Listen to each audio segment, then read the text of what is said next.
This is a story from Julieann Seldon. It's a story about pink cupcakes. I was hugely pregnant and feeling stir-crazy in our 500 square foot apartment. I had finished my last college final of the day before, and I suddenly felt lost. I had spent every day for 4 years studying engineering, but now all I could do was twiddle my thumbs and wait for my little boy to be born. I needed to channel my energies into something. I decided to cook an elaborate dinner to make up for all the nights my husband and I ate pizza on the floor surrounded by textbooks.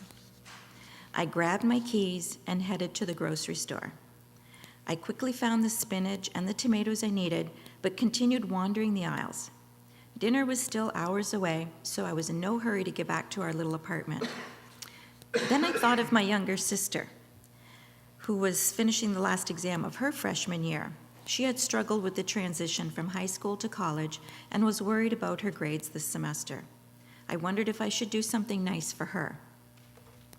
"Pink cupcakes," I heard a voice say. Startled, I jumped, looked around. The words sounded like they were spoken directly in my ear, but no one else was in the aisle. "Pink cupcakes," I thought, and suddenly felt peaceful. I thought my sister would appreciate a treat to celebrate her last exam, and pink cupcakes seemed to be as good a reward as any. But why did they have to be pink? And why cupcakes? Cupcakes weren't her favorite dessert, and pink wasn't a color she favored, but I bought all the ingredients anyways and went home to bake. As I frosted the cupcakes and arranged 5 of them on a plate for my sister, I heard that voice again. "Take some to your neighbor." I thought of our new next-door neighbors. They were a young couple with 2 kids, and they had just moved in that weekend. We were planning to move soon, so I hadn't made any effort to meet them. But we wouldn't eat all those cupcakes by ourselves, so I made another plate of 5 cupcakes and knocked on my neighbor's door. There was no response, and I started to feel silly. I half expected something important to happen, what with the voice giving me those weird instructions. So I shrugged, put the plate down outside their door. And just then, the door opened, and a woman with tangled hair, stained clothes, a tired face, stood there with a baby on her hip and a nervous preschooler hugging her. When she saw the cupcakes, tears filled her eyes. Her daughter's fear turned to elation as she eagerly grabbed a cupcake. "Pink cupcakes!" she exclaimed with pure joy and pranced into the other room.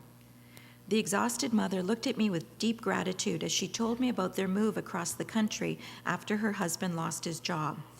They hoped to make a fresh start after he finished his degree, but as soon as they arrived, they wondered if it was a mistake. The space was cramped, the kids were restless, they had no friends. She told me of crying into half-unpacked boxes and worrying in bed late at night. On this particular day, her biggest issue was pink cupcakes. They were her daughter's favorite, and she had promised that they could get some soon. Early that morning, the young girl reminded her mom of the promise, yet the baby was fussy, the house was a mess, the cake pan hadn't been unpacked from the boxes, and there was barely enough money to buy the ingredients. My neighbor was devastated. She had to ask her daughter to wait yet another day. Then she overheard the girl praying for pink cupcakes. This broke her heart even deeper. She was completely overwhelmed with life and felt like a failure as a mom. She lacked the energy to provide the simplest treat to her sweet and patient child. And then I knocked on the door and delivered the cupcakes. I had no idea why I was making them or whether this family would even want them, but I didn't have anything else to do, so I made pink cupcakes. My sister was grateful for the sentiment, but I quickly realized the treat was never meant for her. The pink cupcakes were for my frazzled neighbor and her beautiful daughter, but they were also to teach me a lesson about love and helping others. I discovered that everyone around me is fighting battles that I know nothing about.